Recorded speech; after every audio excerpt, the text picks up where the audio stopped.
music is In the Hall of the Mountain King from the Peer Gynt Suite by Edvard Grieg, performed by the Czech National Symphony Orchestra and published by Muse Open. This is Sam Biagetti of Historiansplaining. A historian tells you why everything you know is wrong. And this is The Vikings, Part 1, In the Norsemen's World.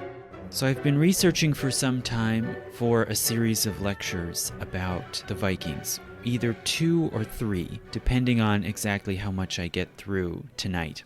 But before I talk about the Vikings and their exploits, I wanted to first get an understanding of who the Vikings were and the world that they actually came from before they set out on their quests to pillage and plunder. Now, in theory, it seems as if the Vikings should need no introduction. They've been seen over and over again 1,000 times in novels and films and operas. They've become practically iconic, even a cliché, as symbols of rough, primitive strength. A lot like the cowboys that I talked about last month, and in some ways playing a similar role as symbols of sort of raw masculinity. But the constant use and reuse of the Vikings in art and popular entertainment through the centuries has led to the accretion of popular myths and distortions, again, like with the cowboys. And even the word Viking itself has been so overused and so overstretched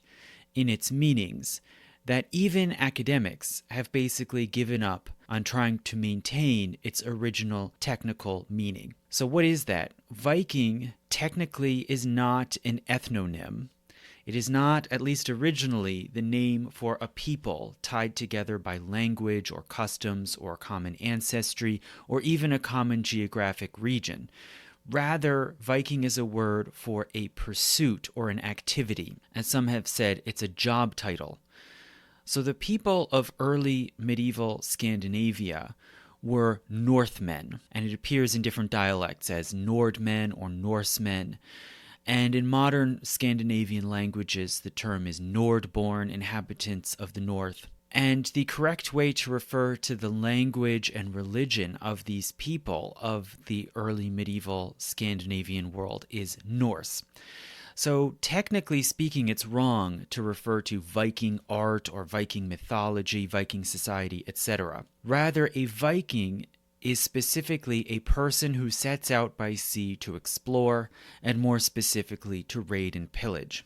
The original derivation of that word Viking is unclear, but it probably relates to the word vik, meaning bay along a seacoast. And hence some scholars have theorized that Viking originally is simply a synonym for pirate. But this too is questionable, because Vikings relatively rarely attacked ships at sea. So they were not pirates in the sense that we might think of today, the classic pirates who preyed upon shipping around the Caribbean. But much more often, Vikings landed and plundered towns and settlements on land, sometimes far inland. They were, you could say, the elite amphibious attack troops of the Middle Ages, and they could raid and attack and invade in this way because their ships were specially designed to navigate coastal inlets and rivers. And hence it's much more likely, I would argue, that their name Viking derives from their ability to enter into coastal bays and land. So Norsemen is a word for the people or inhabitants of the northern end of Europe, whereas Vikings were specifically these people who went out raiding. Now, it's understandable that often people confuse these terms in these categories, like Norse and Vikings, because the main way that other people around Europe encountered Norsemen through the early Middle Ages was as raiders, at the receiving end of a sword or a mace. And the main thing that distinguished them and that people remembered and recorded about the Norse was the mayhem and destruction that they rained down. And that is still the main theme of the written sources and of this enduring popular memory of the Norsemen. Also, in fairness, it is true that for several hundred years, going out on the sea and raiding became a crucial, even central, pillar of Norse civilization. And to the Norsemen themselves, a great deal of status, power, and wealth hinged on who went out and plundered what and where. And this Viking activity began initially from small-scale local raiding among Norse tribes and clans within Scandinavia. But over the course of the 700s, they began to cross out from Scandinavia to explore and attack and pillage the rest of Europe. And this activity peaked in the 800s and 900s and then slowly diminished over the course of the 1000s until it was basically over by about 1100. And hence one can speak of a high Viking age of about 300 years, roughly from the mid-700s to the mid-1000s, when this was, you might say, the definitive pursuit of Norse civilization. Now, you probably know that these Vikings were, for a time, the terror of Europe, all the way from Ireland to Russia. And they're often perceived as simply greedy, bloodthirsty barbarians and thieves, naturally enough. But in recent times, within about the past 40 years, the Vikings have gotten some more serious treatment and examination by scholars. They're taken more seriously because of their sophisticated technology, their complex art, and especially literature, which was among the most prolific and creative in Europe in that era, and also for the important impact that they had in creating new contacts and links all across Europe and even into Eurasia, founding new cities and in some cases whole new societies from Ukraine to Normandy to Iceland and Greenland, and hence having a sweeping, broad civilizational impact all around what was then known as Christendom, despite themselves being pagans or heathens in the view of Christians. And hence, if we're going to talk about the Vikings and understand them historically, we have to look back at the complex, multi-layered civilization that they came out of. The civilization of Scandinavia in the early Christian era, or the North, as they usually called it. So what I want to try to get across here is the dynamics and the self-understanding of the Norsemen in their world and how they place themselves in it. So that's what I'm going to try to do in this first lecture before I then talk about their journeys, their explorations, and their exploits of raiding and conquest. So how can one begin to explain and understand and reconstruct this world of the Norsemen? Well, there's a fairly obvious and straightforward place to begin. It centers on a tree, namely Yggdrasil, the world tree, the axis of the cosmos. And it only makes sense that in the eyes of the Norsemen, the center of their universe was this great tree. Scandinavia is heavily forested. The Norse people, it seems, practiced worship and divination in sacred groves. Their entire built world, their homes, their barns, their bridges, and temples were all built completely from timber. The ships that they used to trade, explore, and plunder were made from wood taken from whole tree trunks. And according to the records of their myths, they even believed that the first humans themselves were created from tree trunks. Now, Yggdrasil, this world tree, was believed to be an enormous ash tree, with 3 roots reaching down into deep wells in the underworld.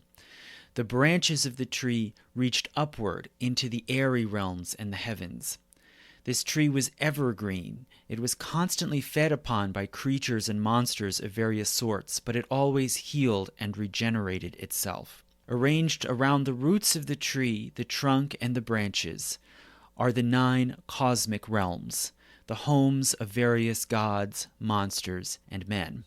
The Norse creation myth is highly complex, and it is described, albeit in a somewhat vague and confusing way, in 2 books called the Eddas, which are collections of traditional Norse poetry that were collected and written down in the 1200s. And the story, the cosmogony of the Norse world, begins with chaos, as many creation myths do, with the so-called yawning void, or Ginnunga gap, in which all the elements of creation were confused in violent disorder. But gradually the elements began to gather and congeal into distinct realms around the different parts of the great tree.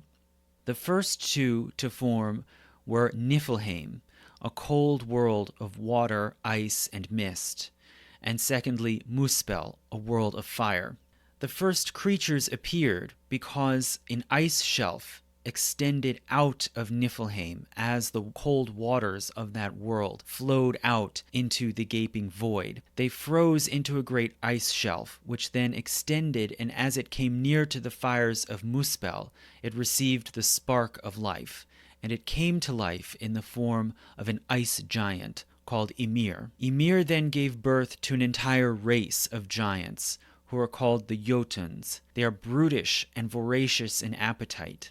They lived off of the milk from the primordial first cow, called Althumbla. And then, somewhat later, smaller, delicate frost crystals began to come to life. And the first of them became the first god, called Buri.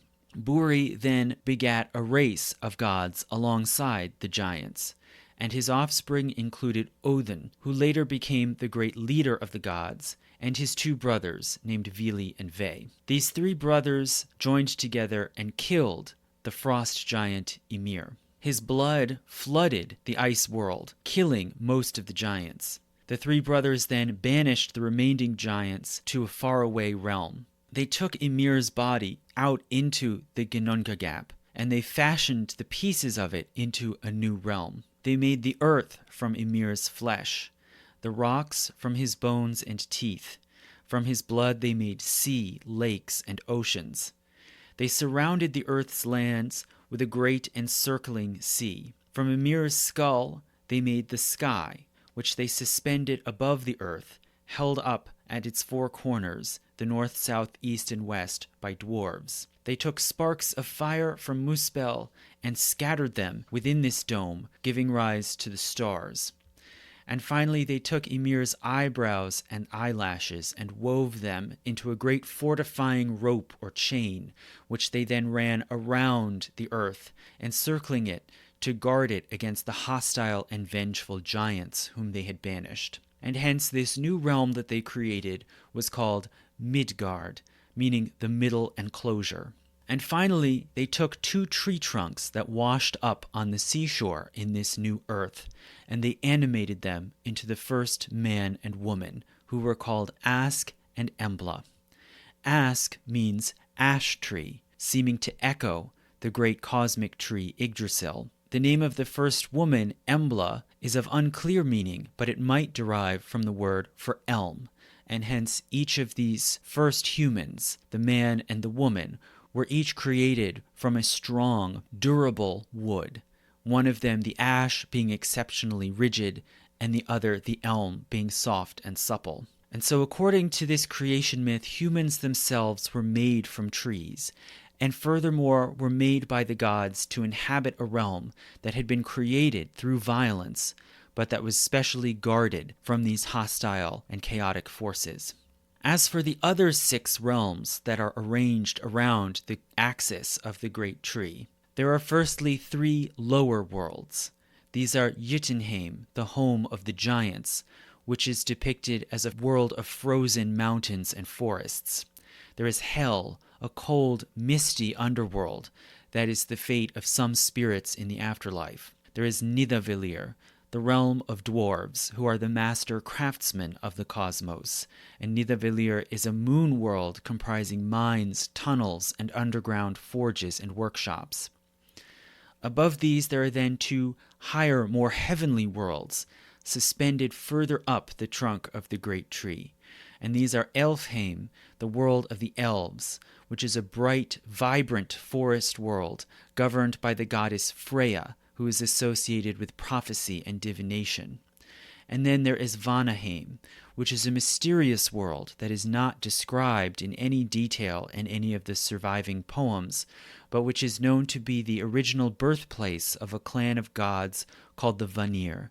And this family of gods, the Vanir, includes Freya as well as her brother Freyr, who is associated with love, sex, fertility, and prosperity. And then finally, suspended high up in the branches of the great tree, there is the highest realm of all, Asgard, the home of the high gods, another clan of gods called the Aesir. Asgard is described as a shining golden castle or fortress, with halls where the various deities host great gatherings. Each of the Aesir, these mythic gods who have their seat in Asgard, each one has different stories and associations, but they are not straightforward personifications of natural forces, like one might describe, say, the Greek goddess Aphrodite as a personification of love. These Norse gods are much more complicated and ambiguous. They include the aforementioned Odin, the god associated with rulership, authority, wisdom, and language. He's called upon to give inspiration to poets, and he's said to know the secret meanings of the runes. Then there is Thor, the god associated with strength and power, and with the weather. He's a hurler of lightning and thunderbolts. He is invoked for power in battle and for rain and good winds. There is the goddess Frigg, the wife of Odin, who is associated with marriage and the family. And there is perhaps the most strange and ambiguous of all, Loki, a trickster god associated with cleverness, but also who begets fearsome beasts like the cosmic serpent and the giant wolf Fenrir. So it's significant that these two groups of gods, the Aesir and the Vanir, are distinct and seem to have different qualities. The Vanir are associated with prosperity and abundance rooted somehow in nature, as opposed to the Aesir, who are associated with human power and creativity, embodied in language and in military might, hence they live in a castle. But nonetheless, these two clans of gods are linked and bound together. According to the surviving mythic poems in the Eddas, which are quite unclear and disjointed, it seems that at some point in the past there was a war between these two families of gods. So Freya, the great goddess of the Vanir, seems to have gone in disguise into Asgard and taught the Aesir gods divination. But the Aesir unmasked her, and they tried to kill her repeatedly by burning, but she continually survived and rose from the ashes. This attempt to kill Freya sparked a long war with much destruction between the two groups of gods, and this war ended finally with a truce and the exchange of hostages between the two groups. And so the two clans came to be partly incorporated, and hence the Vanir could at times appear in Asgard and exercise the privileges of membership in the Aesir. Now, there's been a great deal of speculation and theorization about the meaning of this myth of the Aesir-Vanir war. Perhaps it might reflect the existence of two earlier, very ancient pantheons of gods, which had previously been separate, perhaps one of them Indo-European and the other pre-Indo-European, maybe belonging to some earlier indigenous people in Scandinavia before the arrival of Indo-Europeans. And after coming into conflict, these two groups of gods were then integrated. That might perhaps be the case. But the fact that the story was passed on and developed in this form suggests that it symbolized something more immediate, more relevant to the Norse people. Perhaps these two families of gods represent different aspects or parts of society. Perhaps women and men.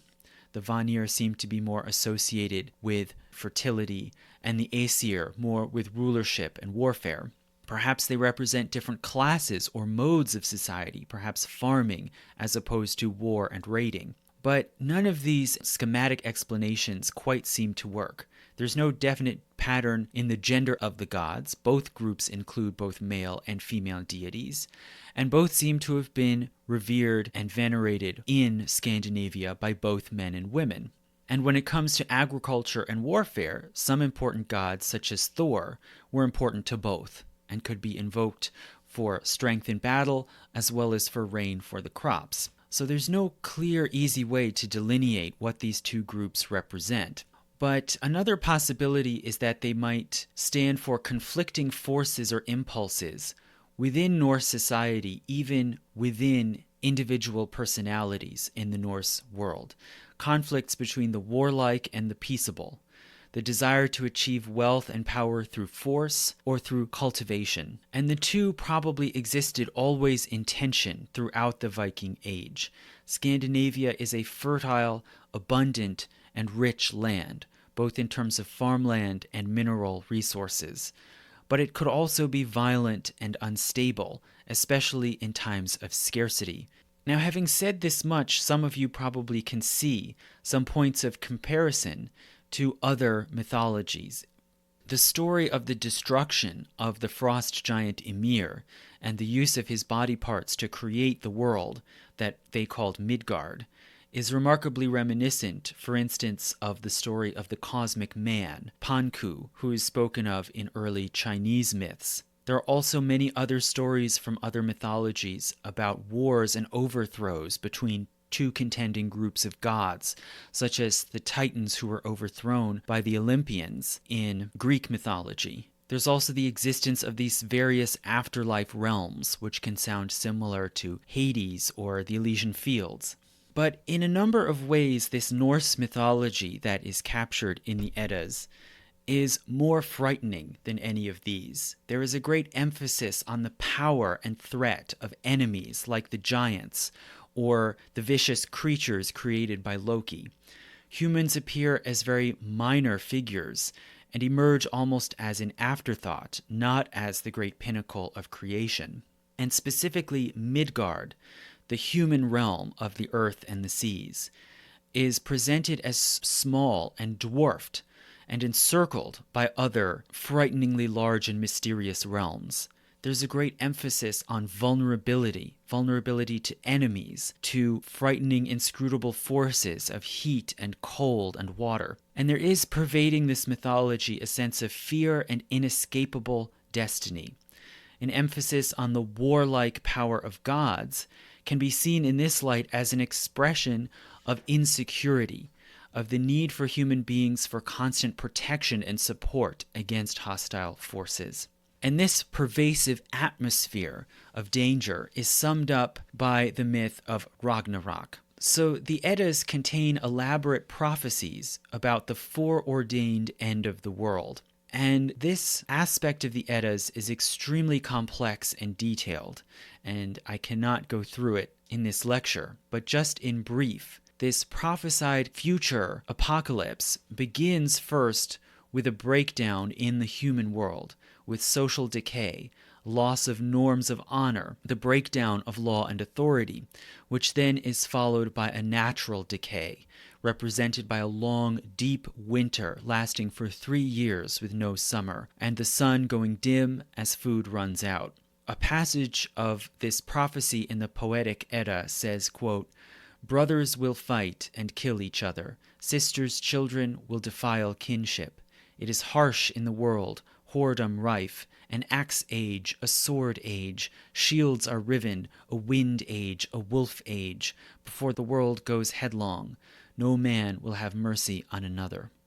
So this disorder and perversion of the world that begins in Midgard then spreads out to the other realms. It is said that Yggdrasil shudders and groans, the cosmic serpent thrashes, agitating the great seas, and the giants in their realm awaken, take up arms, and board a ship on the enormous waves, which then crash through the gates into Midgard. The giants are then joined by the enormous serpents and wolves who are the offspring of Loki. The watchman of Asgard, Heimdall, sounds the great horn of alarm. The Aesir rally to defend both Midgard and Asgard from this invasion. Odin fights the giant wolf Fenrir, but is defeated and devoured. The other giant wolves swallow the sun and moon. The sky goes black. Thor fights the giant serpent and defeats it, but then dies later from its poisonous bite. The earth sinks down into the sea. Only clouds and steam are left rising into the heavens. The surviving gods later regather to pick up the pieces and to make sense from what has happened.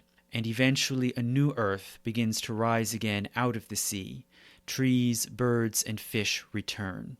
And it's implied, at least possibly, that the cycle begins again with a new creation. So the story of Ragnarok, at least in the poetic Edda, ends with a possible final note of hope. But nonetheless, the overall story is dark and fatalistic. In some, it is a tragic mythology. And one is forced to ask why. There are, of course, possible obvious geographic reasons. The overall precarity of life in the far north, the need for good crops in summer to survive the winter, the fact that prosperity was possible at least under certain conditions, but was still delicate and dependent on the whims of the weather and the seasons. One could say that the description of the ice and fire realms reflect the nearness of the Arctic and also possibly of volcanoes, as were seen in Iceland and in islands to the north in the Arctic Sea. But many other peoples in the world have lived in harsh conditions, arguably, when it comes to storms and diseases, more harsh than what the people in Scandinavia faced. So geography may not be enough to explain what has happened here, and there is a theory of a historical reason for the particular shape of Norse mythology, and specifically the idea of Ragnarok. And this theory holds that the mythology is rooted in the disastrous disruption of life that took place in Scandinavia in the 500s, just shortly before the beginning of the Viking Age. So recent archaeology has shown that during the Roman era, Scandinavia was heavily farmed and fairly well populated, with many large farms and settlements based around longhouses, very long dwelling houses that housed large groups or tribes of people, and with sections set off for humans and for livestock to share heat. But by the mid-500s, something had changed dramatically. There was a large drop in population, maybe as much as 50%, with abandonment of many farmsteads and whole villages, and in some places, such as on the island of Gotland, almost the entire population disappeared. The reasons for this catastrophe are unclear, but the current theory is that it stemmed from a series of enormous volcanic eruptions in the 530s and 40s.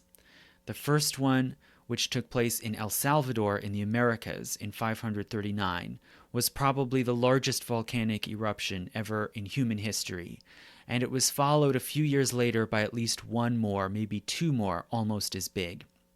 And these eruptions led to massive dust clouds that circled the earth and dimmed the sun, stunting tree growth and killing many crops. Famines were recorded in China and India, and also the cold weather from this diminished sunlight probably also contributed to the outbreak of bubonic plague in the Mediterranean, what has been called Justinian's plague. And I've mentioned this rolling disaster before in some other lectures briefly. It is possibly linked to the legend or myth of the fall of King Arthur and the destruction of Camelot, which some medieval chronicles dated specifically to this time in the 530s.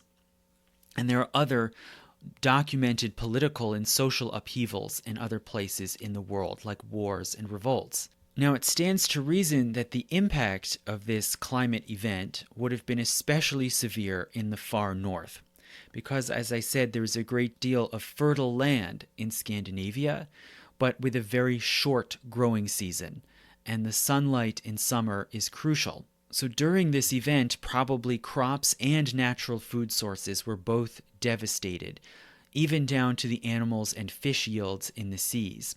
And this would have caused widespread famine, instability, and probably fighting over dwindling resources.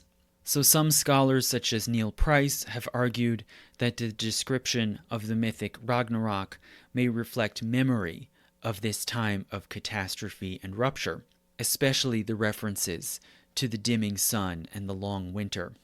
Now, by extension, in relation to this argument, the story of the world re-emerging and beginning to renew after Ragnarok might also be an echo of the restabilization of society in Scandinavia after the aftermath of this disaster in the 600s and 700s. But nonetheless, despite this recovery, it seems that this event arguably left an imprint. The new Norse society that re-emerged was highly militarized with warrior elites and a new sense of vigilance against enemies and against the unpredictable and inscrutable forces of nature. Now, one last detail of this cosmic mythology that I've just described, that some have pointed out and that stands out as significant for understanding the Viking Age, is a detail about the names of the 9 cosmic realms that exist around the great cosmic tree. So most of these realms that I mentioned contain the word heim at the end, which is basically a word for place or dwelling. It's basically a neutral word. Only 2 of the realms, instead of heim, are called gard, and those, of course, are Midgard and Asgard, the world of men and the world of the high gods. This suffix gard comes from the ancient Indo-European root meaning enclosure, and this is also the root of our English word garden, which originally just means a fenced enclosure that is cultivated. It is also the root of the word court, meaning an enclosed place of order, law, and authority. So both the Aesir and the humans, who in many ways reflect and resemble one another, live in such enclosed realms, whereas the Vanir, the gods associated with fertility, are apparently from a more wild, open, and mysterious realm called Vanaheim, much as the dwarves and the elves and the giants and these other strange beings also live in their realms called Heim. So Midgard and Asgard stand out as different, and the Aesir, the ruler gods, are said to abide in a shining castle, and the safety of this castle is symbolized by an enclosing wall or chain. Midgard is a lower reflection of Asgard. It is also an enclosure surrounded by a great fence. And much like if we picture a garden with a fence around it set among woods or thicket, likewise Midgard is also surrounded by more wild and mysterious places, some of which threaten it. And hence this cosmology reflects the mentality and even the way of life of the Norse people, their perception of themselves. They lived overwhelmingly in small farmsteads with houses and barns set among cleared fields surrounded by fences. The villages in which some of them lived were simply clusters of these farmsteads with their fences conjoined together. The larger towns in Scandinavia were very few, but they were surrounded by great earthwork walls and wooden palisades, and their harbors likewise were enclosed with earthworks and pilings. Sometimes even entire realms or kingdoms were bounded and set off from the outside world by earthwork walls, and their houses of worship and gathering places also were probably enclosed with symbolic defensive chains like Asgard.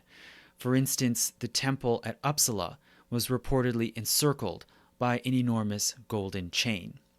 So hence the mythology of the creation and destruction of the world or of the cosmos represents the self-image of farmers subsisting in a largely wild and wooded landscape, and their struggle to protect footholds of human life and civilization against the wilderness. And even more broadly, you could say the natural attitude of Norse people towards the wider world, beyond their own local village or settlement, and even beyond Scandinavia. Their attitude to this wider world was one of wonder and curiosity, but also fear, a constant awareness of danger from outside the home. And the Viking Age, I would argue, is really defined by this mixture of terror and desire. Okay, so coming from myth to the factual, documented world, the real world in quotation marks, what was this landscape in which the Norse people lived and survived? Well, they lived basically in a cluster of countries in far northern Europe, which we today collectively call Scandinavia, but which then was usually simply called the North. And these are rugged lands which had been covered in glaciers and hence had a very complex, fractured landscape with many lakes, fjords, and islands. Being in the far north, Scandinavia experiences dramatic changes among the seasons, with relatively mild summers and very deep winters. The natural vegetation is mainly evergreen forests, with also some plains and marshes.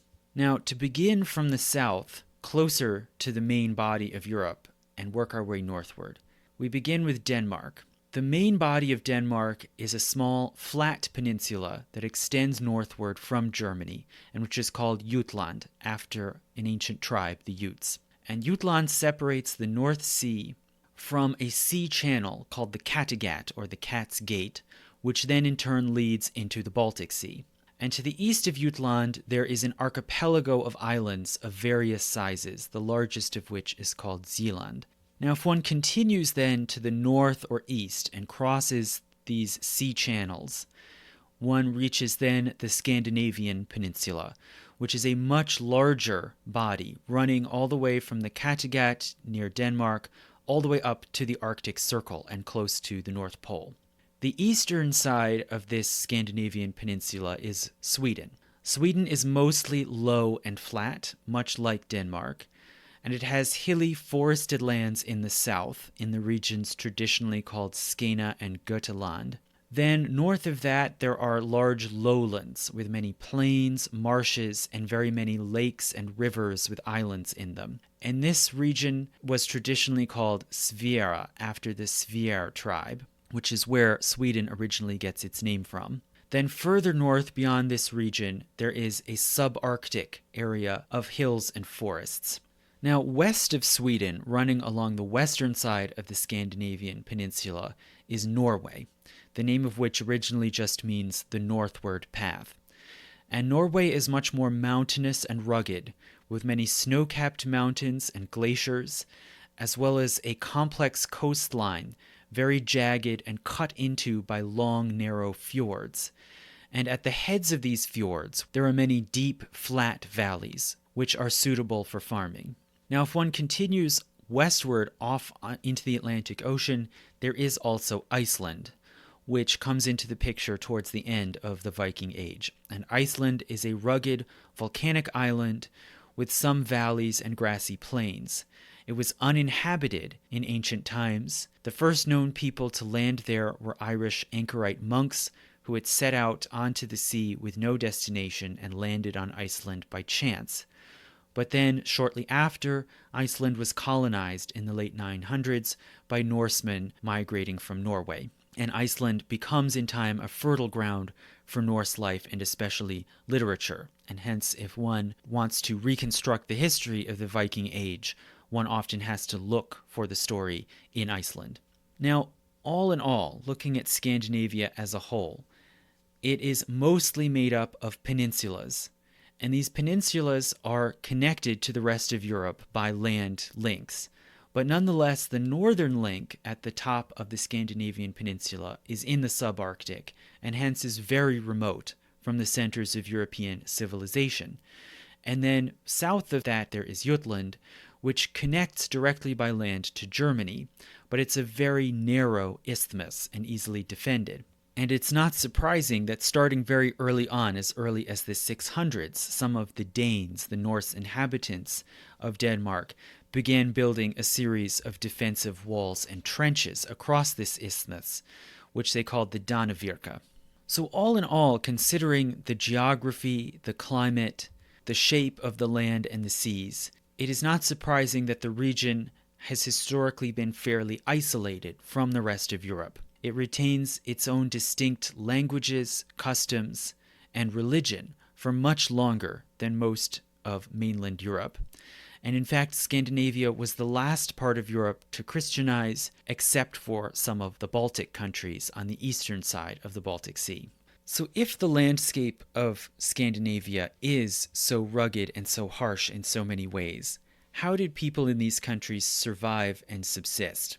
Well, it was in large part by farming. They farmed some wheat in places where there was warm enough weather and sunlight, but mostly they cultivated cold-hardy grains like barley, oats, and rye, as well as other crops like beans, peas, and various vegetables.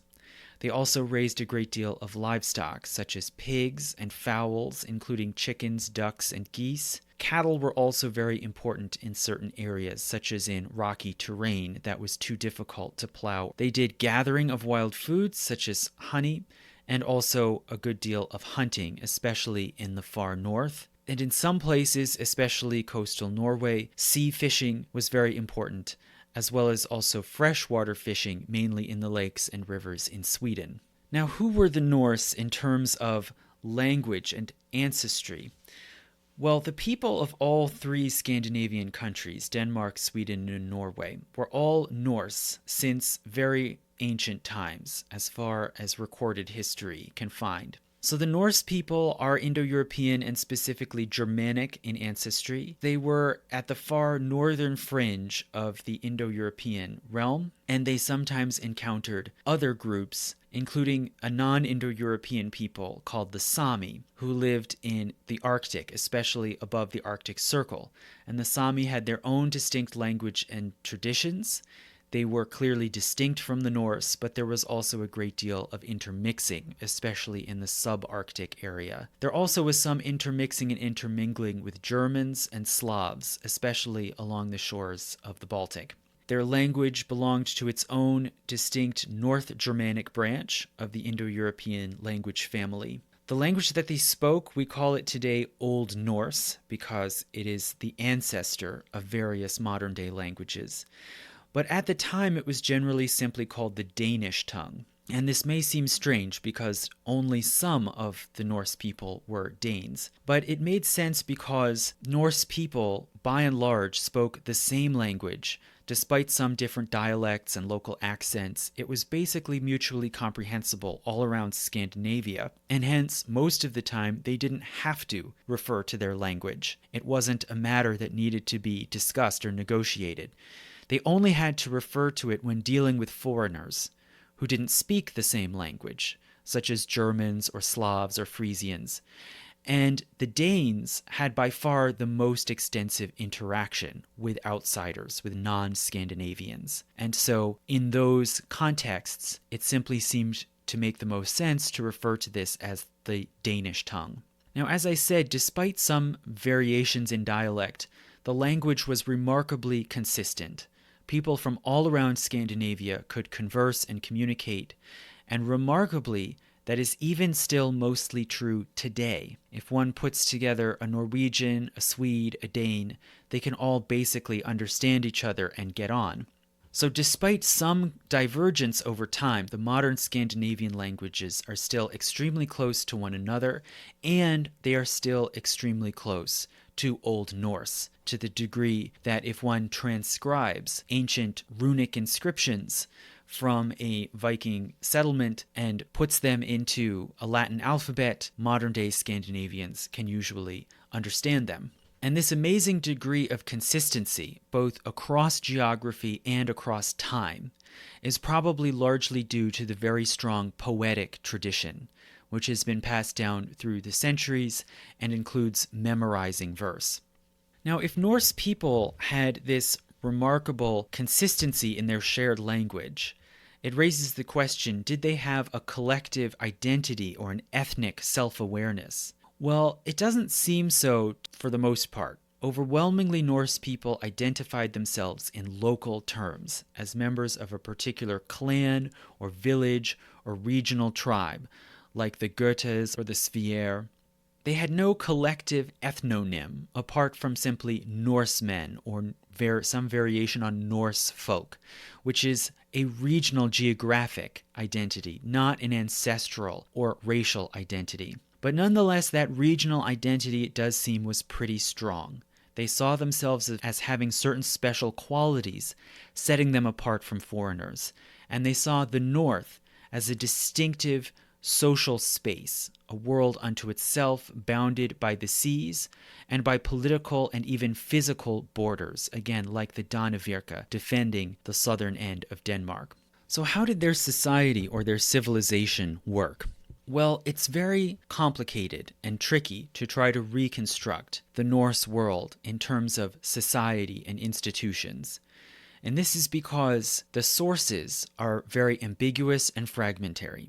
Although it's not hard to translate and identify the words, the lexicon, nonetheless, the content is very scattered with tremendous gaps. So first and foremost, a lot of the reconstruction of Norse society has to come from archaeology. And there are many important and revealing archaeological finds from the Viking Age, although they tend to skew very much towards the wealthy elite. So these are mainly hoards with buried gold artifacts, and then from later years also coins. Also elaborate burials, like the famous ship burials that have been found in Norway, and also village cemeteries that are scattered around all the different Scandinavian countries. As for the buildings, these were overwhelmingly built in timber, and all of them are long gone, have not survived. But nonetheless, some information about the buildings can be gleaned from excavations, especially identifying the post holes where timber was planted in the ground. And in recent years, again, knowledge of the Norse world has been growing due to greatly improving archaeological technology. And specifically when it comes to Scandinavia, the most relevant improvements have been ground-penetrating radar, which is very powerful in finding the sites of buildings, villages, and fortifications that no longer appear on the surface of the earth. Dendrochronology, which allows for the dating of wood remains that might have been preserved, like in lakes and springs. And metal detecting, which facilitates the location of buried hoards and grave sites. Now, when it comes to documentary records that give us information about the Norse people in the Viking Age, there are basically 5 kinds of surviving documents. The first, and the one that goes farthest back into the past, is the Runic Inscriptions. So the runes are a writing system that were invented in Scandinavia, it seems in the 100s AD, probably inspired by Roman writing. Viking Age runes were slightly different from that original invention. They had been simplified and were written with a simple 16-character alphabet called the Futhark, after the first 5 characters in this alphabet. The runes are very simple, angular characters based on vertical stems and then diagonal crossbars added to those stems in various configurations. The runes were designed to be easy to carve into wood, basically cutting against the grain and making a clear, distinct mark in the wood. And wood was the most commonly used medium for recording runes. Paper was completely unknown in the Viking Age, and parchment was very rare and expensive, whereas wood was everywhere. So there have been many finds of small rune sticks made of wood or sometimes also of bone. And these rune sticks have various trade accounts, instructions, diplomatic messages, and some of them occasionally also used a cipher code called Utenvillir, which was used to encode private or personal messages. And for instance, one wooden stick that was found in Sweden had an encoded message that was found to say, "Kiss me." But while some of these rune sticks have been found, and it seems that, again, wood and bone were the most common media at the time, nonetheless, the most common and abundant form of surviving runes that can still be found today are in stone. So in the Viking Age, it became common to erect stones with runic inscriptions, often commemorating people, deeds, and events. Some of them were erected by major figures such as kings celebrating the accomplishments of their reigns. Others were erected by relatively ordinary people, commemorating family members or friends. And they were sometimes also accompanied by a few lines of Norse verse. In later years, when large building projects became more common in Scandinavia, sometimes rune stones were erected to commemorate who had sponsored or built monumental works. And for instance, next to a paved causeway that was excavated in Sweden, a rune stone was found with the inscription, quote, "Jarle Banka had these stones raised in memory of himself in his lifetime, and he made this bridge for his soul, and alone he owned the whole of Taby, God help his soul." Now, the second major type of documentary source that gives us stories and information about the Vikings is foreign accounts of their activities. So there are many documents describing the Viking raiders and also merchants in the eyes of foreigners who encountered them, such as the Irish Annals, the Anglo-Saxon Chronicle, There are also some direct descriptions and eyewitness accounts written by travelers, diplomats, or missionaries who went into Scandinavia or into the Viking colonies around Europe. And these foreign sources often emphasize the brutality and the barbarism of these people whom they saw as heathens. And they have, of course, shaped much of the modern image of the Norse as bloodthirsty thugs. Now, this, of course, can seem incongruous then when you consider that the next and probably really the biggest, most abundant source of information about the Norse is their poetry. There was a very strong poetic tradition in Scandinavia, and there are several kinds of surviving Norse poetry. First, there is skaldic poetry, which were poems written by public performing poets called skalds, who were often called upon to compose poems of praise or encomia for leaders, especially on public occasions like weddings, war victories, coronations, funerals. And the main intention of much of this poetry is to memorialize great persons and deeds, and sometimes, in some cases, also to deal with mythic subjects, such as the origin of the world, the gods, and prophecies, like the poems and prophecies from the poetic Edda that I quoted earlier, talking about the origins of the universe and Ragnarok. So the next big source of Norse poetry is the Eddas. And these are two collections of Old Norse poetry, mostly originating, it seems, from the Viking Age, which were passed down for several hundred years and later written and collected into books in the 1200s. So after the end of the Viking period and after the conversion to Christianity. The first one is the Poetic Edda, which was found in a single book manuscript in Iceland and which is anonymous and contains various collected poems. And the other is the Prose Edda, which is a book or manual for poets about the art of poetry, which contains many passages and some complete poems, and which reportedly was collected and edited by a skald named Snorri Sturluson, who lived from the late 1100s to 1241, and he was originally from Iceland. He was the law speaker of the Althing or Parliament of Iceland, so he was a respected orator and statesman. He was hired by the Norwegian royal family to go to Norway and write about their history, and further to advocate for the incorporation of Iceland into the Kingdom of Norway. So he was, in this way, a controversial figure in Iceland, and he eventually died in a political fight. So Snorri Sturluson is really the most important known named Norse writer who has passed down to modern times the greatest collection of writings and information about the Norse world. Now, after poetry, there is then the next type of documentary source, which is the Norse sagas. These are long narratives, mainly prose, describing great deeds, leaders, and events. They are mostly originally Icelandic. A lot of them deal with specific towns or valleys or families in Iceland and their history, often tracing them back to Norway or even further into ancient and mythic times. Some of the sagas also deal with other places around Scandinavia and go back to ancient events and to events of the Viking Age and other Scandinavian countries.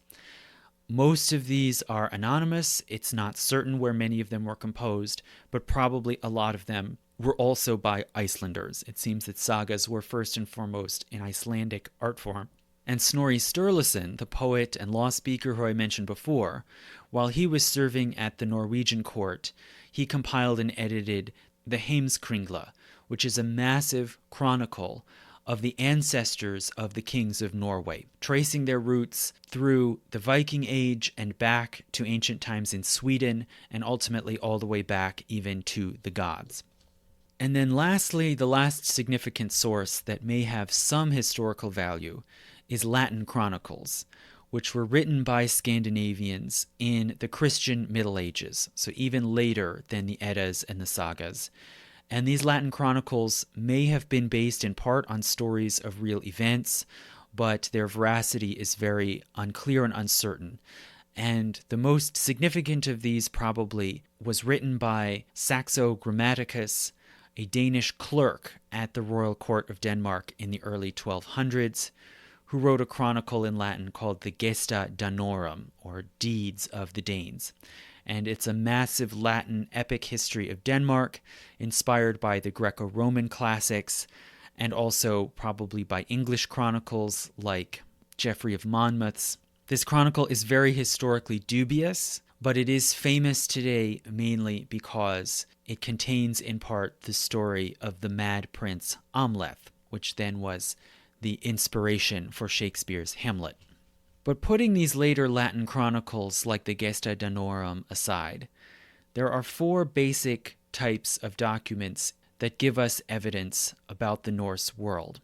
And each of these are very uneven and incomplete in terms of what they reveal and what they exclude. They are often very ambiguous with a great deal of lost context, and their geographic scope is very uneven. Basically, each of these 4 types is most strongly associated with one particular country. The runic inscriptions are by far the most abundant in Sweden. About 2,000 have been found in Sweden, only about 200 in Denmark, and 50 or so in Norway. When it comes to the foreign accounts about the Norse people, they deal overwhelmingly with Denmark, which was the Scandinavian country that had the closest and most intense interactions with the rest of Europe.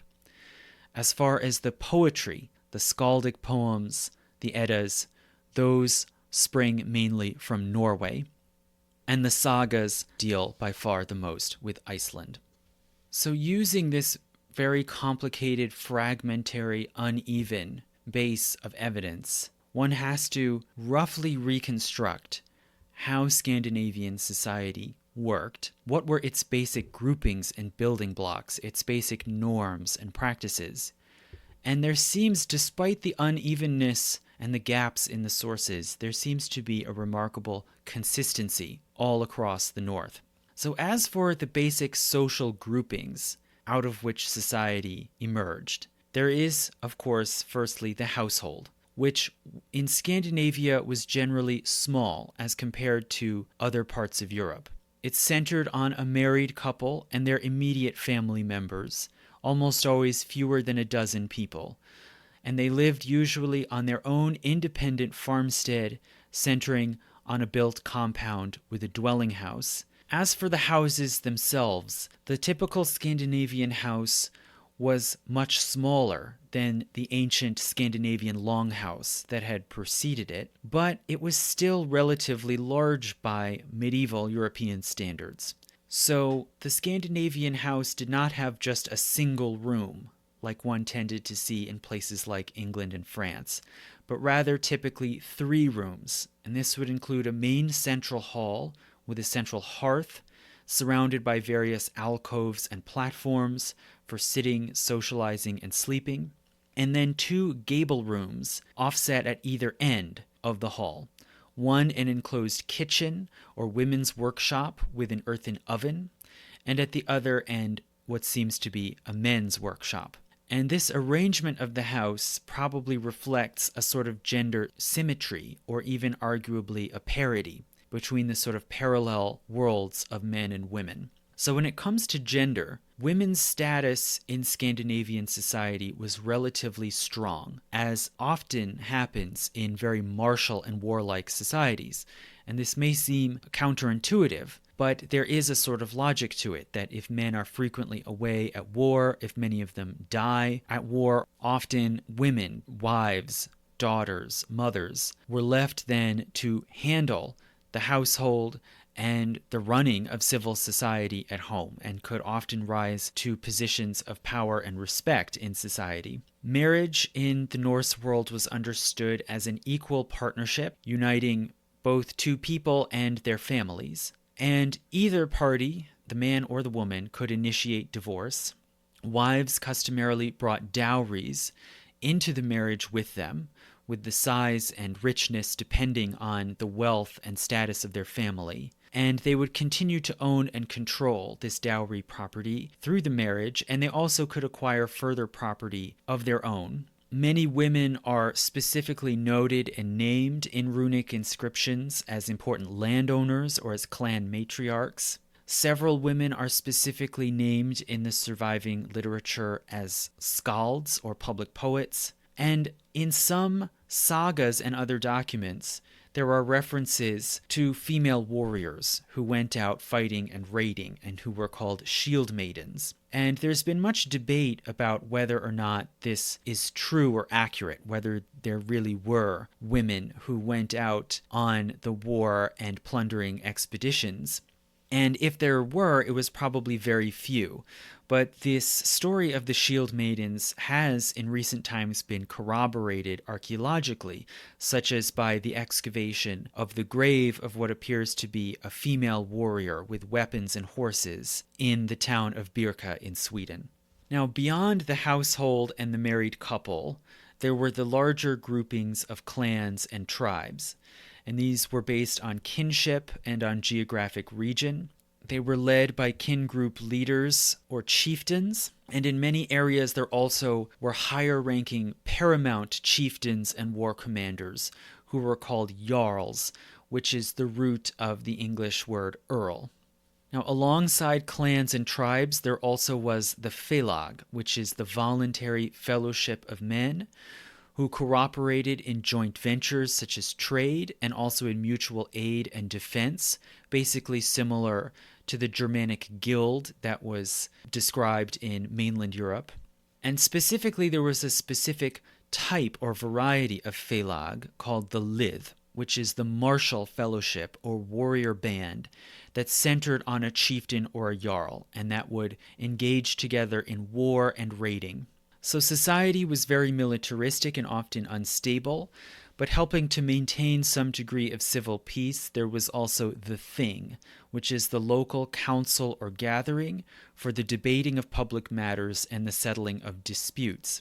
And there were many of these all over Scandinavia. Additionally, Norse settlers on Iceland created the so-called Althing, a supreme or general council, which evolved into the Icelandic parliament, and in that form still functions today and is commonly referred to as the oldest continuously functioning parliament in the world. So Norse people were joined together by these various intersecting and cross-cutting ties of kinship, fellowship, and peacekeeping, but they were also arranged into a stratified class hierarchy.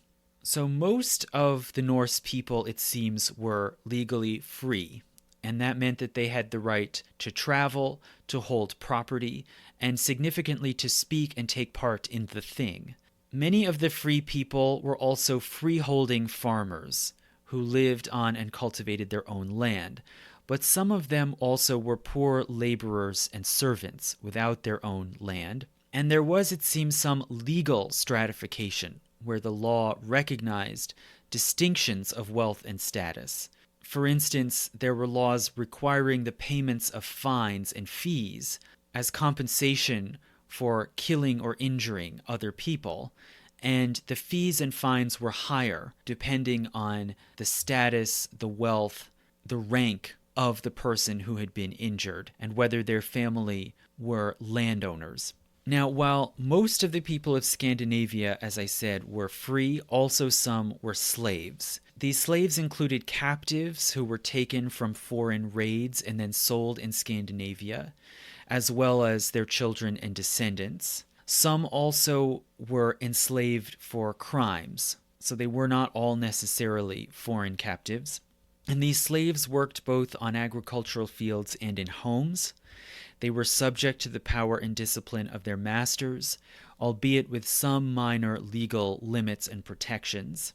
Many slaves became free over time. They could become free through earning wages and paying for their freedom, or through living in a community for a long time over several generations, after which eventually they would be recognized as free inhabitants.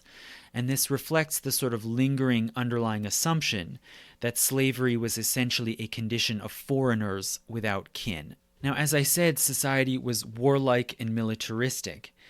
Warfare was fairly frequent, with many local wars and feuds, and increasingly after the 700s also raids abroad. The Norse were infantry fighters. They were not cavalrymen. They did have horses for travel and sometimes for farm work, but they were not known for their skills of horsemanship, possibly because so much travel was by sea, and transporting horses took up valuable and critical space and resources on a ship. So they fought overwhelmingly on foot. Their weaponry included, first and foremost, swords. They were accomplished swordsmen. They tended to use large, double-edged, and very finely made swords forged within Scandinavia. They also fought with other hand weapons like axes and knives. And they used chainmail armor and iron helmets. And in all of these respects, they were not that different from most other fighters around medieval Europe. The look of a Viking warrior would not have been all that dramatically different from an Anglo-Saxon or a Gaul or a Lombard. Their helmets did not have horns. This would have been highly impractical. Putting large, heavy horns on top of your helmet would have made it precarious and would have made it very easy for your enemy to unhelm you by merely grabbing or striking the horns. So they did not have horns on their helmet, but rather there are a few surviving religious figurines of deities and also figures probably representing gods, particularly Odin, in woven tapestries. And these figures do have horned helmets. So this was a religious mythological image. It was not a depiction of actual Viking fighters. But this image nonetheless caught on in 19th century popular art and theater as a sort of visual code for the Vikings, and you could say as a sort of reference to their quasi-animalistic nature. But really, the look, the equipment of a Viking fighter was not that unusual for medieval Europe. What was distinctive about them more was tactics. Not only their seafaring and amphibious raids, but also their use of sneak attacks and their practice of berserking, a sort of ritually induced battle frenzy. So if this was the basic fabric and structure of society, how was one expected to conduct oneself in this world? What were the basic norms and ethics? Well, these were mainly, it seems, martial, norms of courage, loyalty, honor, and the keeping of oaths. Also generosity and hospitality, being a good and generous host, protecting one's guests, as well as also being a good guest.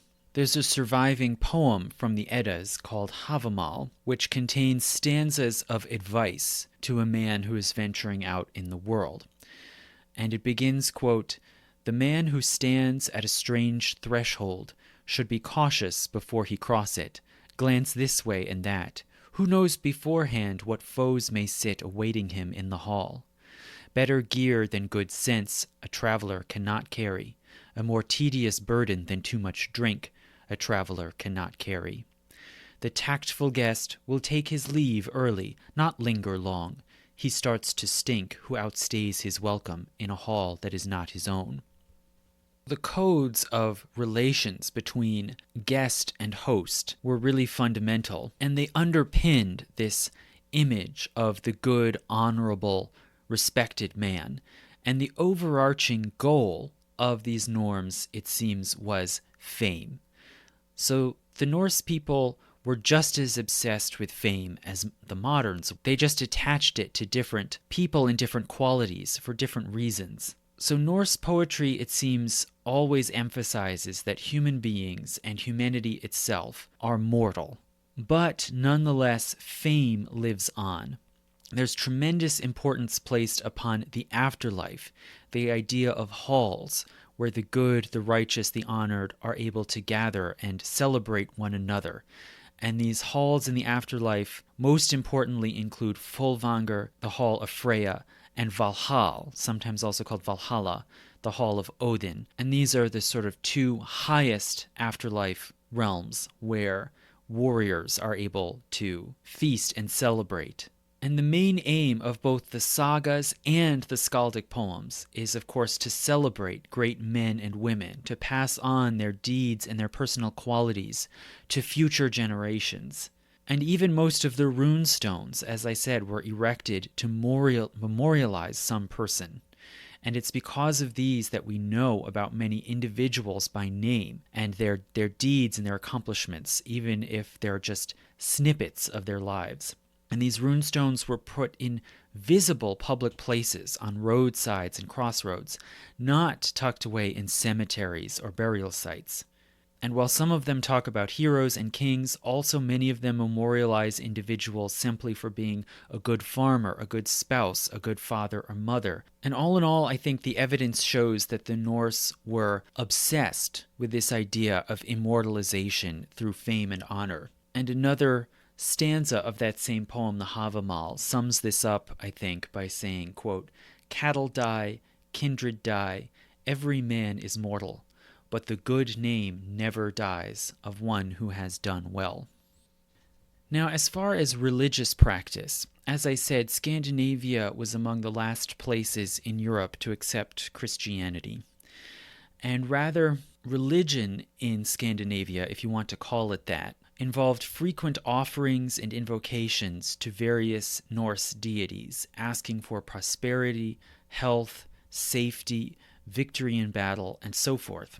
And some details about how this works can be found in the accounts of Ibn Fadlan, who was an Arab emissary from the Islamic Caliphate. And he traveled with an embassy and visited a Viking colony on the Volga in what's now Russia in the early 900s. And he describes merchants making large offerings of food and milk to what he called idols, or wooden poles with carvings on them to evoke different gods. And they would bring this fresh food to ask for success in trade, and then also return afterwards with further offerings as expressions of gratitude if they were successful. So it was, you could say, a propitiatory practice, and also, you might say, in a sense, a transactional relationship with these deities. Also, sometimes the Norse made bigger, more elaborate collective offerings, and often this was called a blot, or blood offering, involving blood sacrifices. And these were held in gathering halls called hofs. And it seems that most hofs were simply the meeting halls of chieftains, which then could also double as temples for these blots and similar rituals. In a few places, it seems there also were larger building complexes with hofs as well as adjoining smaller buildings that may have been specifically ceremonial. So the feasting and sacrificial functions occasionally were separated. The only known large building specially dedicated to worship of the Norse deities was the monumental temple at Uppsala in Sweden. So that's a town in east-central Sweden.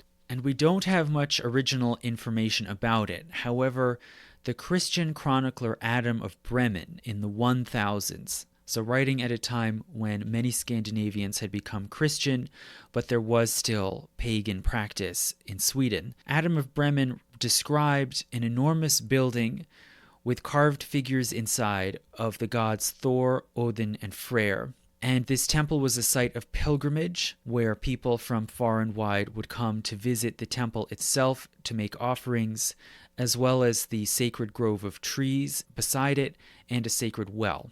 Aside from offerings and blots, there also was a complex practice of divination, efforts to communicate with the gods and to tell the future, often by putting a special trained seer or prophet into a trance state.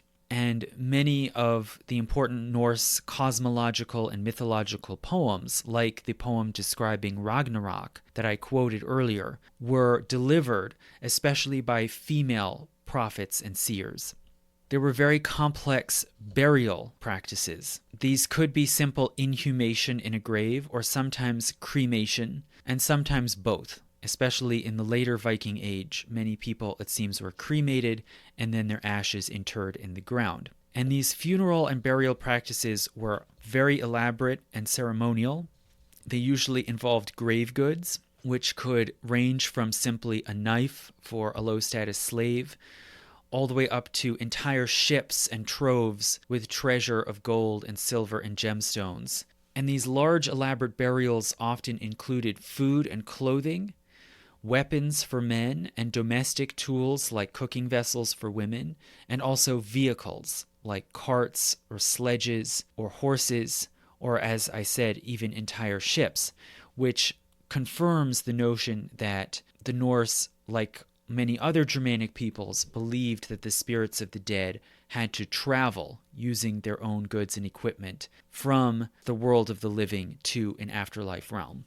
Sometimes in the most elaborate burials of high-status people, human slaves or servants were also killed and buried with their masters. It's unclear exactly how or why this happened. Slaves were possessions like tools or vehicles, so in that sense there's a logic to it. But exactly how this played out is unclear. Now, Ibn Fadlan, the Islamic diplomat that I mentioned earlier, he describes witnessing a funeral cremation in this Viking colony on the Volga, and it included a human sacrifice. But Ibn Fadlan claims that this was a voluntary sacrifice. So in his account, the servants of a deceased chieftain were asked who among them was willing to go with the master to the afterlife. And one woman reportedly volunteered, and she was treated then with great courtesy and lived in luxury during the time period pending the funeral, as a ship was dragged onto shore and a funeral tent was erected in the ship. The tent was then loaded with food and luxury goods, and at the funeral rite itself, the slave woman entered into the tent. Warriors then followed her into the chamber and killed her, and then the ship was set on fire, and the entire structure and its contents burned down in about an hour. Now, it's likely that in addition to this practice of sacrificing slaves or servants to be buried with their masters, it's likely that some human sacrifice also took place as part of worship of the gods. So Adam Bremen, that Christian chronicler I mentioned earlier, who described the temple at Uppsala, he said that it was a site of sacrifice, and that periodically, every few years, the worshippers there killed 9 males of 8 different species of animals, including humans, and hung all of the bodies in the sacred grove beside the temple. Now, it's not entirely certain whether this is real and whether this second-hand account from Adam of Bremen is entirely accurate and reliable. But it does seem there may be some corroboration of this story about Uppsala. Firstly, there is a tapestry that was found in an elaborate ship burial in Oseberg in Norway, and the embroidery in this tapestry shows several men apparently hanging from the branches of a tree. So these might also be a depiction of sacrifices. And then also, earlier than Adam of Bremen, in the early 900s, a German general named Thietmar described ritual sacrifices taking place at the village of Lera in Zealand, where he says that every 9 years the villagers sacrificed 99 men. And if this is true, it probably indicates that Lera, which is sort of centrally located in this large island of Zealand in Denmark, was also a place of pilgrimage and collective sacrificial offerings. And it's also interesting that Adam of Bremen's account about Uppsala and Thietmar's description of Lera both echo the number 9, like the 9 realms of the cosmos. So perhaps these sacrificed people and animals were seen as somehow being offered to the powers of the different cosmic realms. Now, as for art and aesthetics, the Vikings' material world was very elaborately decorated. It seems there was intricate decoration on buildings, on clothings, and tapestries, usually very highly complex ornamentation with stylized animal figures worked into patterns of vine work and scroll work. This decoration is also seen on weapons, and many of the practical iron weapons that Norse warriors carried were inlaid with horn, copper, or gold.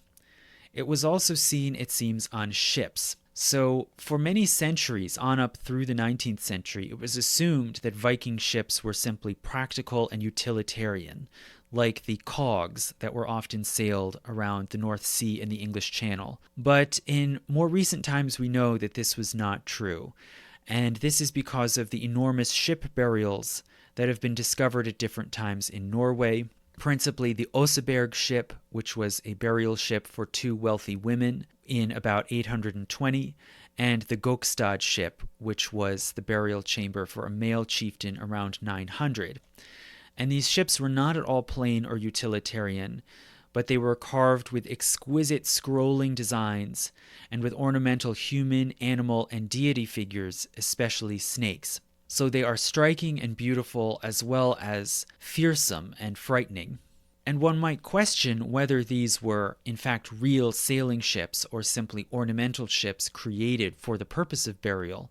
But you'll remember Ibn Fadlan, in his description of a funeral on the Volga, he claims that the ship used as the funeral pyre was a real sailing ship that was dragged up from the river onto shore. So there is reason to suspect that this is in fact what Viking ships looked like when they set out on their voyages of exploration and plunder. And to focus in on the people themselves, the clothing and personal adornment, it's important to know about this with regard to the Norse because they were apparently known to take great pride in their personal appearance.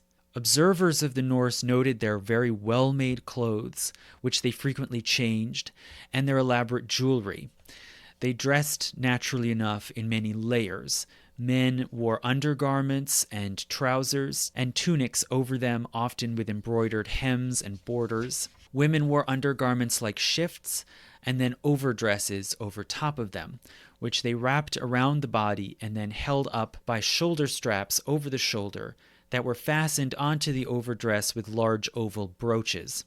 And these brooches have been found around Scandinavia in many different styles and a range of materials, from simple metals to bronze to silver and gold. Their clothing fabrics were most often wool, which was locally produced, durable, and warm. But there also were lighter garments made in linen or sometimes in imported silk, and heavier garments made from furs.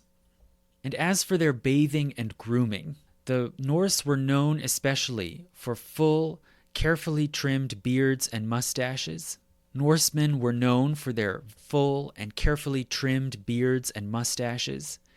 An Arab visitor to the Norse town of Hedeby said that both men and women used eye makeup, and it seems that Norse people put a great deal of care and attention into their hair. Women wore long hair tied into elaborate knots and buns. Men used many different hairstyles, including often long hair in the front, while shaving the hair on the back of the head in order to show off the neck. You could see it as a kind of reverse mullet. Foreigners often complained about the Norsemen being too vain or too appealing to women. And for instance, a medieval English chronicle from the Abbey of St. Albans described the battles and conflicts between Danes and Anglo-Saxons in England, and the chronicle famously complained, quote, "The Danes made themselves too acceptable to English women by their elegant manners and their care of their person. They combed their hair every day, bathed every Saturday, and even changed their garments often. They set off their persons by many such frivolous devices. In this manner they laid siege to the virtue of the married women, and persuaded the daughters, even of the nobles, to be their concubines." End quote. So this chronicle is from many years later. It was not a direct eyewitness account, and it may be half joking. But nonetheless, it is clear that the Norse people did customarily bathe every Saturday. And this fact is confirmed, for one thing, in their names for the days of the week. So their days of the week were patterned on the Roman week. So it begins with Sunnundag, which is simply Sunday, the day of the sun. Then Manandag for the moon, like Monday. Tuesdag is Tuesday, based on the Norse god Tur. Then Wednesday is Odinsdag for Odin. Then Thorsdag for Thursday, named after Thor, who is a god of thunder, similar to the Roman god Jupiter. Friday is Friadag, named after Frigg, a goddess associated with love in the family, similar to the Roman Venus. But then Saturday was not named after any god or celestial body. Rather, it was called Laugardag. Laugar being the Norse word for a hot spring where people would go to bathe. So the bathing on Saturdays was very fundamental to their lifestyle. It probably was ritual and ceremonial, and most likely involved more extensive grooming beyond just bathing. So from the point of view of Western Europeans, the Scandinavians were remarkably meticulous about cleaning and grooming themselves. But the picture is different from the Eastern point of view. There's more ambivalence, because the Islamic East in particular had much higher standards of cleanliness than Europeans did. And there's a very famous description of the Vikings, again from the travel account of Ibn Fadlan. So in his description of the Vikings on the Volga from the 920s, he describes on the one hand the very impressive personal appearance of the Norsemen, and he wrote, quote, "I have seen the Rus as they came on their merchant journeys and encamped by the Volga. I have never seen more perfect physical specimens, tall as date palms, blond and ruddy. Each man has an axe, a sword, and a knife, and keeps each by him at all times. The swords are broad and grooved, of the Frankish sort. Every man is tattooed from fingernails to neck with dark green or dark blue trees, figures, etc. Each woman wears on either breast a brooch of iron, silver, copper, or gold. The value of the brooch indicates the wealth of the husband. Each brooch has a ring from which depends a knife. The women wear neck rings of gold and silver, one for each 10,000 dirhams which her husband is worth. Some women have many." End quote. But then, on the other hand, when Ibn Fadlan comes to their customs of bathing and cleanliness, the picture is not so appealing, and he writes, quote, "They are the filthiest of God's creatures. They have no modesty in defecation and urination, nor do they wash after pollution from orgasm, nor do they wash their hands after eating. They are like wild donkeys. Every day they must wash their faces and heads, and they do in the dirtiest and filthiest fashion possible. To wit, every morning a girl servant brings a great basin of water. She offers this to her master, and he washes his hands and face and his hair. He washes it and combs it out with a comb in the water. Then he blows his nose and spits into the basin. When he is finished, the servant carries the basin to the next person, who does likewise. She carries the basin thus to all the household in turn, and each blows his nose, spits, and washes his face and hair in it." End quote.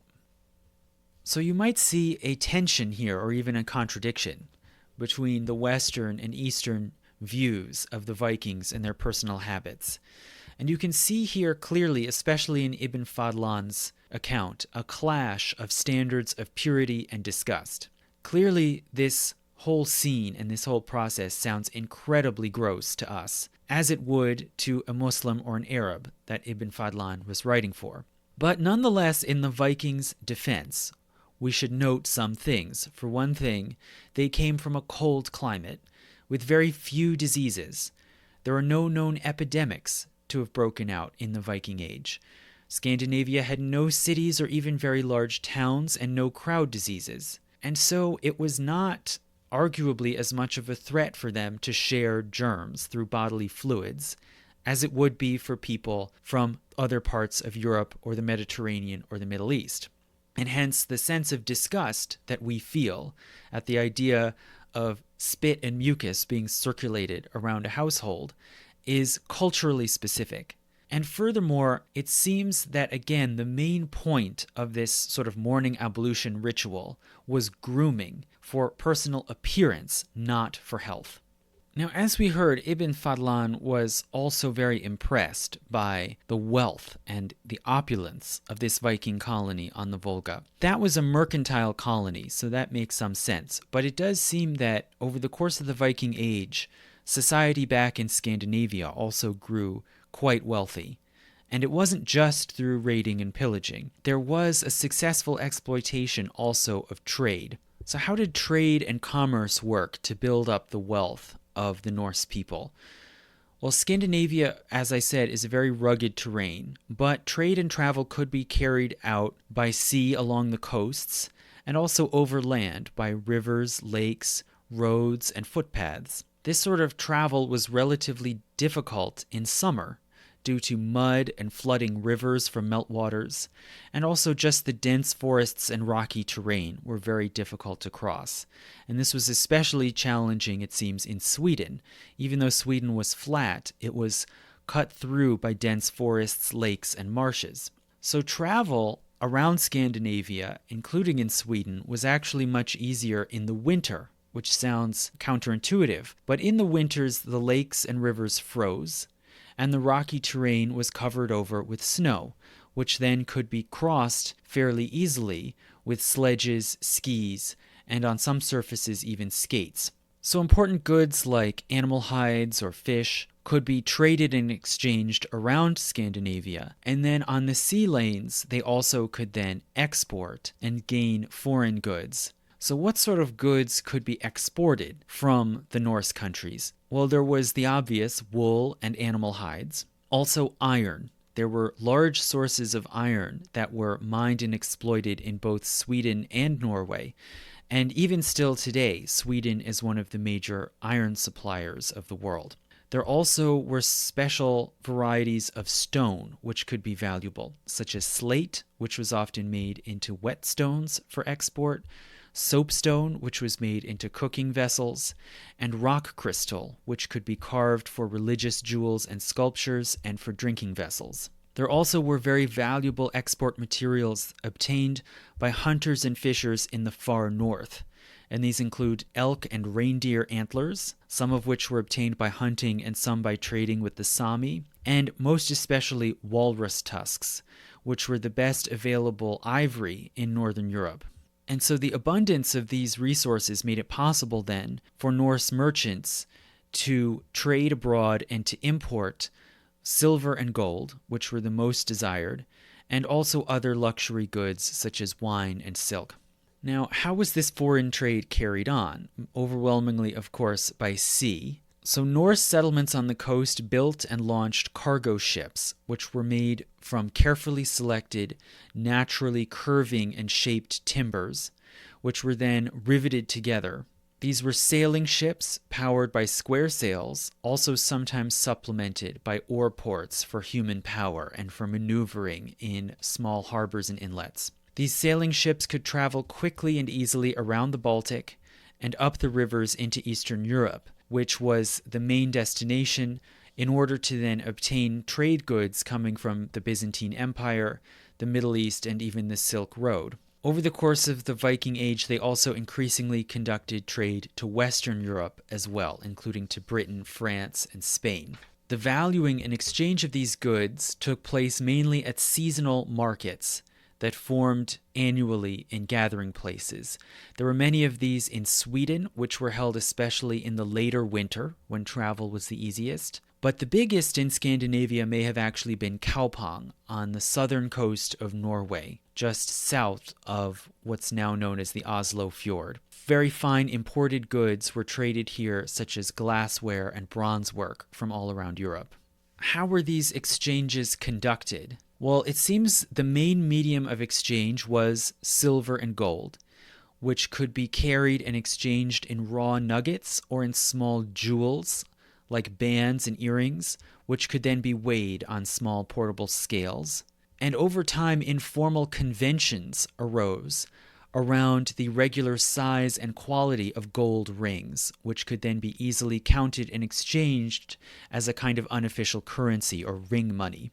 But gradually, the medium of exchange shifted over to coins. And this started first with the infusions of large loads of coins brought back from abroad, especially the Danegeld, which was being extorted out of England. And from this period, more English coins have actually been found in Scandinavia than in Britain itself. Eventually, some leaders and rulers in Scandinavia began to mint coins of their own, and this started with silver coins in Denmark in the early 800s, but then it became much more common in the late 900s, as peaceful trade abroad between Scandinavia and Christian Europe became more and more common. So over the course of the Viking Age, some of these seasonal market encampments actually developed into permanent towns. So towns were very rare in Scandinavia, generally speaking, and they were not very big. The region was overwhelmingly agrarian and thinly populated, not at all urbanized. But there were a few significant commercial towns. The biggest and the most important was Hedeby in Denmark. Hedeby was located on the narrow isthmus connecting Jutland to Germany, and it was located just above the defensive wall, the Danevirke. It had a fortified harbor on the Baltic and earthwork walls protecting it that linked up to the Danevirke. So this was a very natural and obvious place for a trading town because it was the intersection of the land connection connecting Denmark to Germany and the rest of Europe, and the sea lanes where it had access to the Baltic to the east and then across just a very narrow portage to the North Sea and the west. So both sea and land trade and travel intersected there. And Hedeby, it seems, grew pretty early on in the Viking Age into a sizable town of over 1,000 people, which for that place and time was impressive. And these included many Danish mariners, craftsmen, laborers, as well as foreign merchants, Slavs, Germans, and other foreigners. The next largest and most important town in Scandinavia was Birka in Sweden, which was located on an island in Lake Mälaren, basically in east-central Sweden near Uppsala. And Birka was a similar commercial town, also with a defensive wall and a fortified harbor. It was in this freshwater lake, which nonetheless had a channel connecting it out to the Baltic Sea, and hence had access to trade routes across the Baltic and to the east.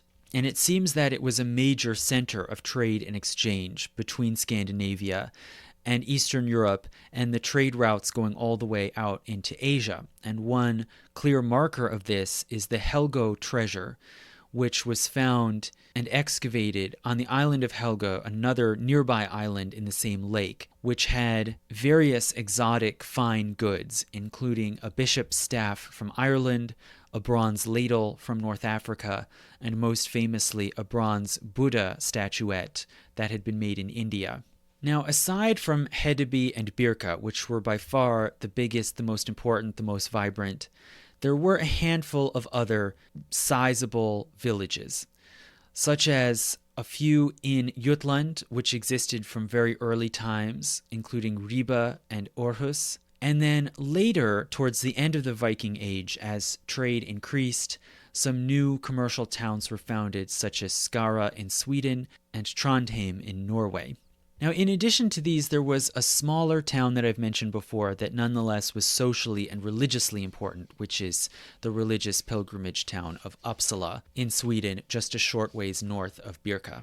So these towns existed, you could say, as sort of small islands of urban life amidst a great sea of overwhelmingly agrarian, farming and hunting-based life, where society was organized again around clans, tribes, and fellowships. Through the Viking Age, all the Scandinavian countries were very decentralized and disunited. Decisions and disputes were worked out on the local level by local chieftains or by gatherings of the Thing. There were, however, a few prominent leaders here and there who claimed a special title, the title of Konung, meaning some sort of ruler, related to the German König and the English king. It seems from some surviving documents, such as the Heimskringla, the chronicle by Snorri Sturluson that I mentioned before, it seems that some of these Konung leaders claimed divine descent and hence some sort of special cosmic or religious authority. But nonetheless, they had very little concrete governmental power. Most of them through the Viking Age had no royal administration, no trained officials like administrators or tax collectors. They could only use their social prestige or status to try to procure compliance from their putative subjects in the form of tribute or military service or labor on projects like the defensive walls. There also were unclear and inconsistent rules of succession.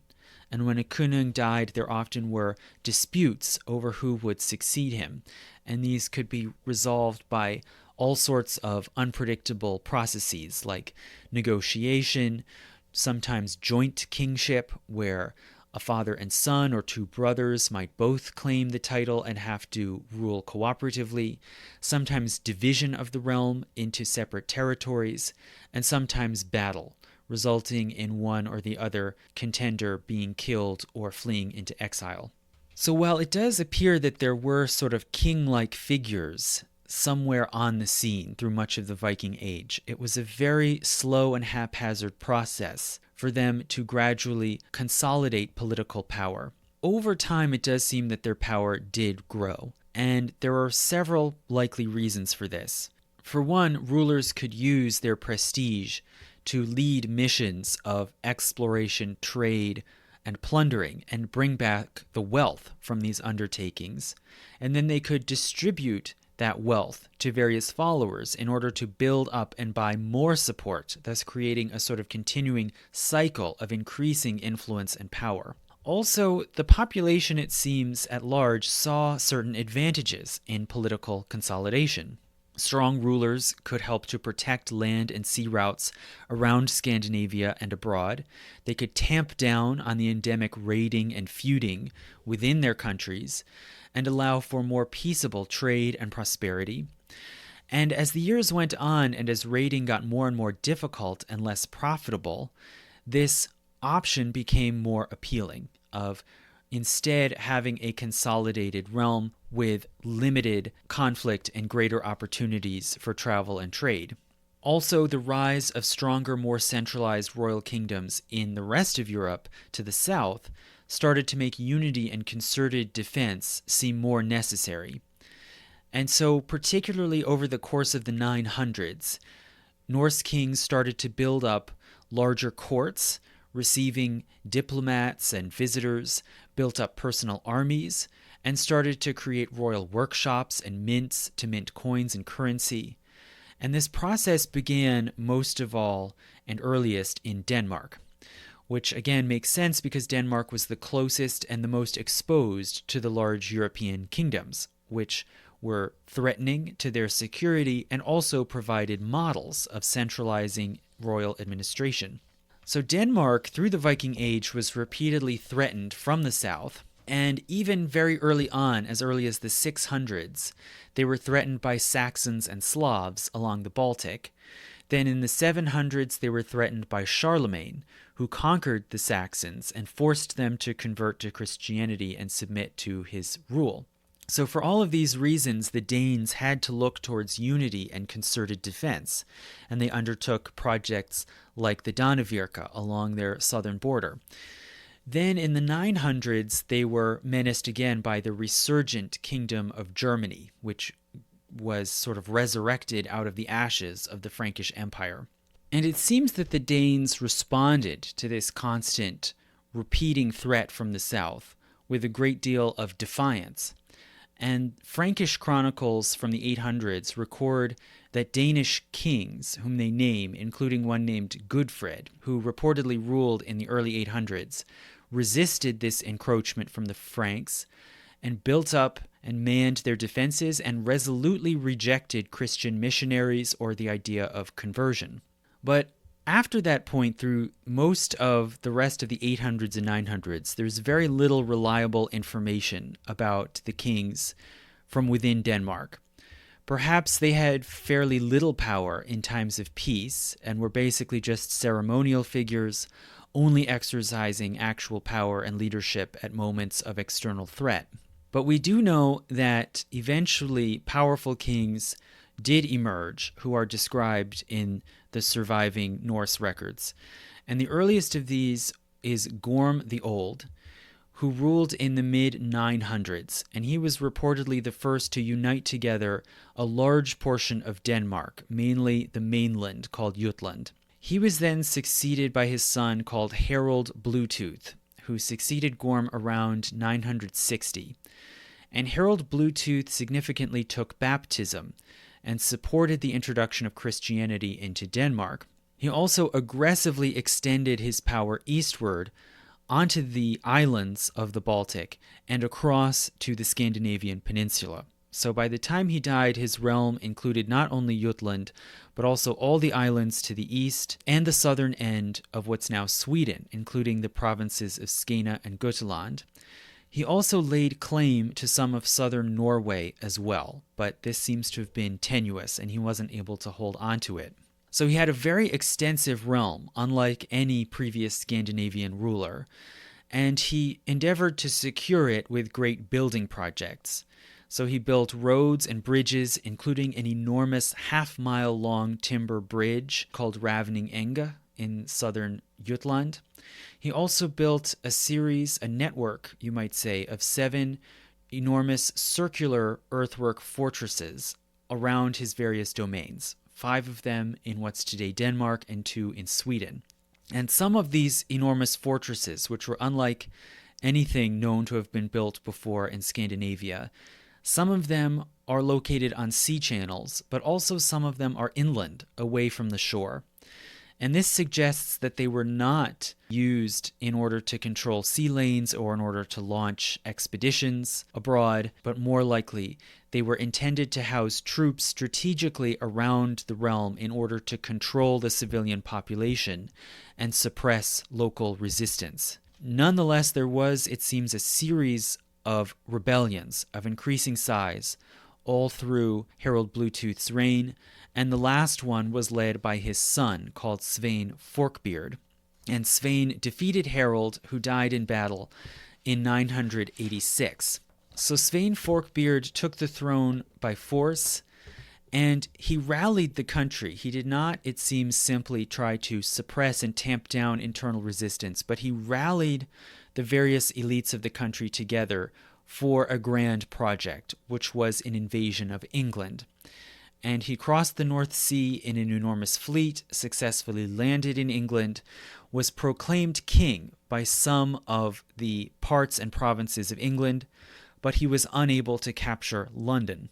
And he died in this ongoing struggle in England. And after his death, his domains were split. So his elder son, named Harald, took the throne back in Denmark, while his younger son, Knut, claimed the throne of England. And in time, Knut was able to successfully take up rulership in England and then subsequently in Denmark and Norway as well. So for a brief time in the early 1000s, Knut ruled over a massive North Sea empire, including much of Britain, Norway, Denmark, and some of Sweden. But in a sense, this success and the impressive extent of his realm was deceptive. The crowns in Scandinavia, including Knut's, were still fairly weak, and the rules of succession were still chaotic, and so Knut's domains fell apart soon after his death. But nonetheless, the rise of Knut the Great and his ability to build upon and capitalize upon the reforms and the endeavors of his predecessors,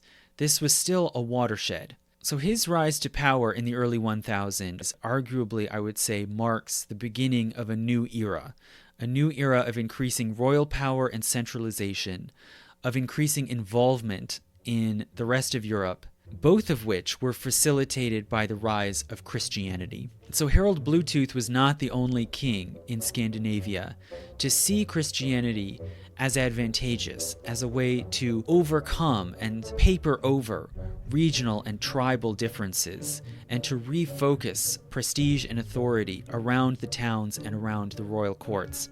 And the rise together of monarchy and Christianity can be seen to mark a turn away from the Viking era and towards integration in Christian civilization. But in order to understand why and how that's true, one has to understand how the Viking raids actually worked and why Norsemen went out on their quests of raiding and plundering.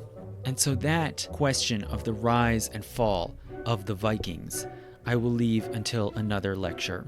So thank you so much for listening, and if you want to hear my patron-only materials, including my Myth of the Month number 20 on conspiracy theories, please go to my Patreon page.